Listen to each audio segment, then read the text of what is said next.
अखिल भूमंडलीय सर्व श्रोमणी मुनि समाज के संस्थापक आदि मुनीश्वर योगेश्वर सद्गुरुदेव शिव मुनि महाराज की जय।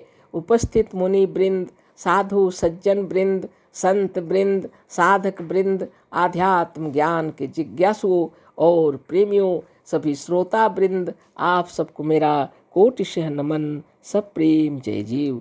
तो आध्यात्मिक चर्चा चल रही है और हम लोग सद्गुरुदेव शिव मुनि महाराज रचित ग्रंथ निरोग होने का अद्भुत उपाय के अंतर्गत चर्चा कर रहे हैं। आज हम लोग अध्याय 2 पर विचार करेंगे, जिसका शीर्षक दिए हैं निरोग होने का अद्भुत उपाय, और कुछ पैराग्राफ बाकी हैं। इसमें चर्चा चल रही थी, तो ये जो पैराग्राफ बाकी है उसी को हम लोग पढ़ लेते हैं पहले, है ना। यही मन जब शरीर से योग या मैस्मरियम द्वारा कुछ अलग कर दिया जाता है तो शरीर पर छुरी चलाने से भी दुख नहीं होता। योग की बात जाने दो, सो जाने पर क्या होता है। सोने से पहले सिर में पीड़ा थी, पर सोने पर कुछ नहीं मालूम होता। बस सारे शरीर पर मन का राज्य है। शरीर भी रोगी तभी होता है जब तुम मानते हो कि हम रोगी हैं। शरीर मन के अधीन है। मन से भावना करो कि तुम निरोग हो और शुद्ध हो, बस तुम निरोग और शुद्ध हो जाओगे। चक्रवर्ती राजा का घर व उसका खास कमरा खंडहर व गिरा हुआ नहीं रह सकता। पवित्र विचार वाला अपवित्र जगह में नहीं ठहर सकता। आत्मा को पवित्र मानते हो तो उसके रहने की जगह शरीर कैसे अपवित्र हो सकता है। इतना ही नहीं, तुम ब्रह्मज्ञानी हो। तुम इस आत्मा को ईश्वर मानते हो। फिर क्या ईश्वर का शरीर रोगी, अशुद्ध और अपवित्र हो सकता है? कभी नहीं।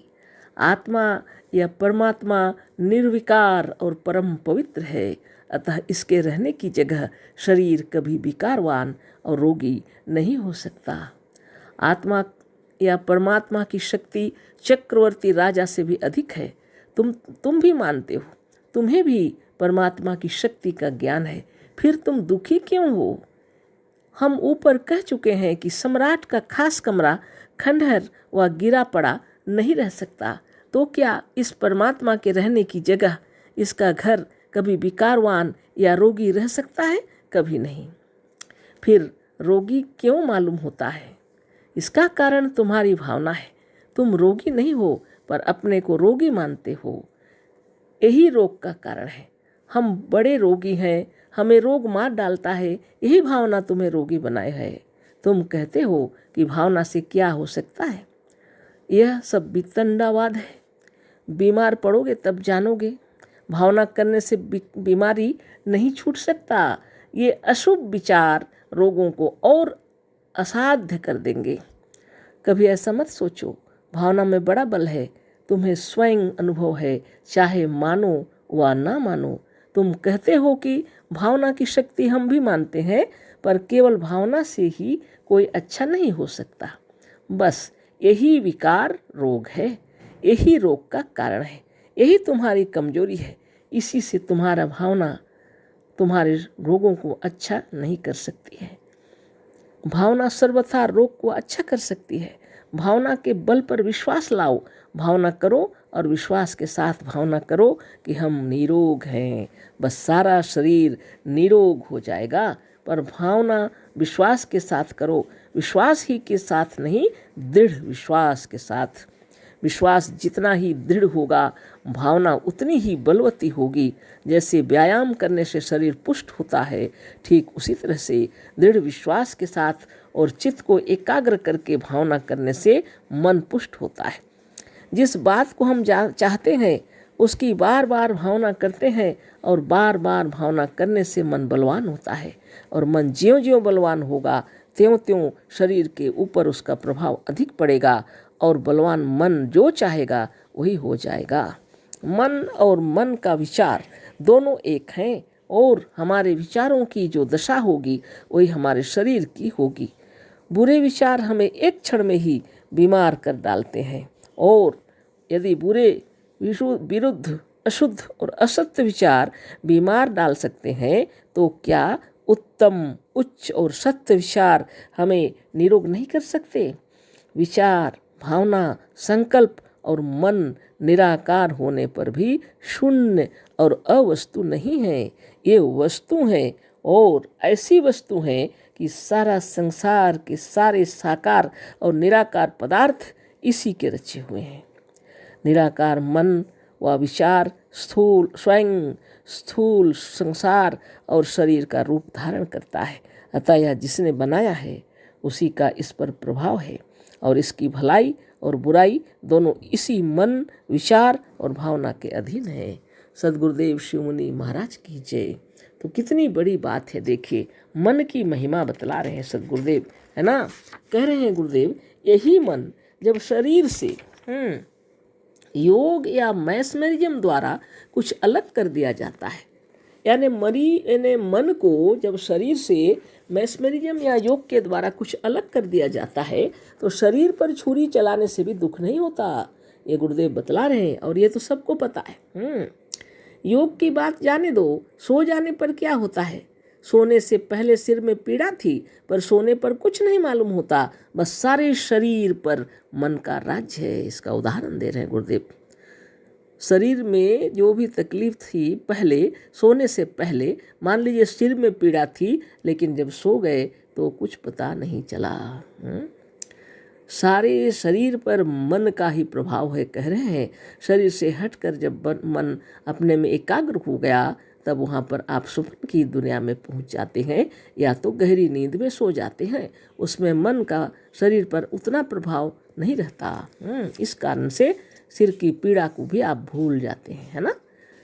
शरीर भी रोगी तभी होता है जब तुम मानते हो कि हम रोगी हैं। शरीर मन के अधीन है। जब खुद हम विचार करते हैं कि हम रोगी हैं, सारा शरीर मन के अधीन है। इसी कारण क्या होता है, मन से भावना करो कि तुम निरोग हो और शुद्ध हो, बस तुम निरोग और शुद्ध हो जाओगे। भावना अगर करेंगे रोगी हैं तो शरीर रोगी हो जाएगा। भावना अगर हम करेंगे शुद्ध और निर्मल हृदय से कि हम शुद्ध हैं, निरोग हैं, बस सारा शरीर शुद्ध हो जाएगा, निरोग हो जाएगा। उदाहरण दे रहे हैं गुरुदेव। चक्रवर्ती राजा का घर व उसका खास कमरा खंडहर व गिरा हुआ नहीं रह सकता। चक्रवर्ती राजा का, सम्राट का घर क्या खंडहर और गिरा हुआ होगा, है ना, कभी नहीं होगा, है ना। पवित्र विचार वाला अपवित्र जगह में नहीं ठहर सकता। जो पवित्र विचार वाला है अपवित्र जगह में ठहरेगा, कभी नहीं ठहरेगा।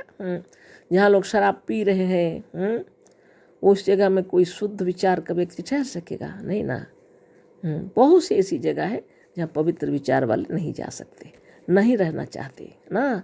आत्मा क्या है, शुद्ध, निर्मल और निरामय पवित्र आत्मा है ना। जबरदस्ती इसको बिगाड़ के रखते हैं लोग, है ना। तो आत्मा तो कभी खराब नहीं होती, पर इस स्थूल शरीर में रहते हुए हम लोग यहाँ इसको बिगाड़ने की कोशिश करते हैं, है ना। आत्मा को पवित्र मानते हो तो उसके रहने की जगह शरीर कैसे अपवित्र हो सकता है। सद्गुरुदेव कह रहे हैं, यदि तुम आत्मा को पवित्र मानते हो, उसके रहने की जगह ये शरीर या अपवित्र कैसे हो सकता है। इतना ही नहीं, तुम ब्रह्मज्ञानी हो, और यदि तुम ब्रह्मज्ञानी हो तो तुम आत्मा को ईश्वर मानते हो, है ना। फिर क्या ईश्वर का शरीर रोगी, अशुद्ध, अपवित्र हो सकता है ना। कभी नहीं, है ना।